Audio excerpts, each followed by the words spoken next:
भगवान राम और कृष्ण के जीवन से, भगवान राम और कृष्ण की कथाओं से अपने जीवन में परिवर्तन आ जाए, अपना जीवन आह्लादित हो जाए। घर जाओ तो घर वाले ही कहे कि कुछ बदले बदले से सरकार नजर आते हैं, चेहरे पे मुस्कुराहट लग रही, क्या बात है। फिर दूसरे दिन, तीसरे दिन, चौथे दिन, पांचवें दिन बोला तुम तो बिल्कुल बदल गए। बोला बात लग गई, और बात लगने के लिए 100 दिन की जरूरत नहीं होती। जैसे चरणदास के शिष्या सहजों को एक ही बात लग गई, जैसे दादू दयाल के शिष्य रज्जब अली को एक ही बात लग गई और एक ही बात में वो बदल गए। वैसे बात तो एक ही बात में बदलती है कभी कभी। इतनी कथाएं हम इसीलिए सुनते हैं कि किसी एक दिन कोई एक बात लग जाए और बदल जाए। जिस दिन हम चेतना संपन्न हो, जागृत हो, टकरा जाए वो चीज हमसे। 200 गोलियां मारने के बाद एक निशाने लगते हैं। एनसीसी का बचपन में हमने भी क्लास किया था, वो जाते थे उसमें, तो बुल होता है बीच में, तो 10 मारोगे तो 10 में एक आंख लगता है। पर ठाकुर जी की दया से निशाना भी हमारा बड़ा पक्का था, 10 का 10 मार दिया। तो एक पंजाबी हमारे टीचर थे वो एनसीसी के, बोला तू कर्नल बनेगा। हम कि बनेंगे तो पक्का, पर ये पता नहीं है कि उस सेना का बनेंगे कि धर्म सेना का, पर बनेंगे पक्का कर्नल, पक्का धर्म गुरु बनेंगे।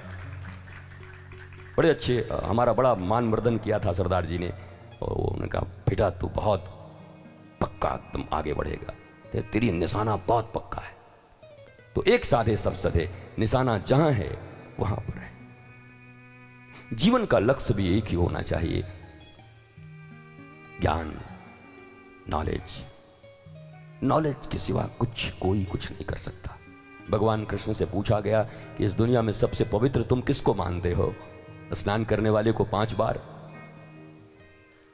बाल मुड़ा के जो रहता है, बाल बढ़ा के रहता है, दाढ़ी बढ़ा के रहता है, किसको मानते हो? भगवान श्री कृष्ण ने सीधा कह दिया, ज्ञानी के समान दूसरा कोई पवित्र इस पृथ्वी पर नहीं है। जो ज्ञानी है वही पवित्र है। इसलिए ज्ञान बहुत जरूरी है, नॉलेज बहुत जरूरी है। हम जो कुछ भी करते हैं, गड़बड़ियां होती हैं, वो नॉलेज के एब्सेंस में होती हैं, और नॉलेजफुल होना बहुत जरूरी है। तुम नहीं जानते ये बुरी बात नहीं है, बट तुम नॉलेज को इग्नोर कर रहे हो, ये बुरी बात है। नहीं जानते इसमें कोई बुराई नहीं, तुम गिर रहे हो बार बार, गिरने में कोई बुराई नहीं, पर गिरे ही रह जाओगे कि उठोगे भी। 17 बार गिरो, 22 बार गिरो, 30 बार गिरो, फिर उठो। हम भारत की संतान हैं, ठाकुर जी हमारे हैं, रोज गिरेंगे फिर उठेंगे, एक न एक दिन तो उन चीजों से सीखते ही रहेंगे। याद रखना, विश्वामित्र को भगवान राम ने अपना गुरु बनाया। क्यों बनाया? भगवान तो मर्यादा पुरुषोत्तम है, और विश्वामित्र जी तो मेनका के साथ फिसल गए थे।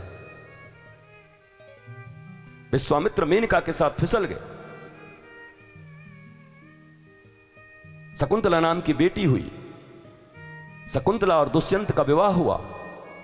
इन दोनों के पुत्र का नाम भरत। तो अगर इस दृष्टि से देखा जाए तो इंद्र के यहां से आई मेनका के साथ एक बार तो फिसल गए, वो उनका टूट गया वो जो तपस्या कर रहे थे। कृष्ण बना लेते तो समझ में आता कि कृष्ण भगवान थोड़ा बोल्ड हैं, कुछ भी कर सकते हैं। भगवान राम और कृष्ण में बहुत सारे अंतर भी है ना। इनके एक माता पिता, उनके 2 हैं, पता ही नहीं कि वसुदेव हैं कि देवकी हैं, कौन है कुछ पता नहीं। भगवान 4 भाई तो भगवान कृष्ण 8 भाई, 8वें नंबर किए थे। ये दिन में 12 बजे पैदा होते हैं, ठाकुर जी आते हैं एकदम उजाले में, तो रात को आते हैं महाराज 12 बजे। रामावतार में उनका दुश्मन सोने के महल में रहता है, भगवान खुद ही सोने के महल में रहने लगे कृष्ण अवतार में, कि अब हम रहेंगे, हम बदल दे रहे हैं सब उपाय महाराजा। बड़ी प्यारी प्यारी कुछ अंतर भी देखोगे तो आपको आनंद आएगा। और एक मजे की बात बताऊं, रामावतार में भगवान की पत्नी का हरण करके ले गया रावण, और वही रावण जब शिशुपाल बन के आया तो शिशुपाल का ब्याह उसी दिन हो रहा था रुक्मिणी से, भगवान हरण करके ले आया। बोला हम हिसाब बराबर कर दिए तेरी पत्नी। हम क्या बताएं आप मुझसे ज्यादा,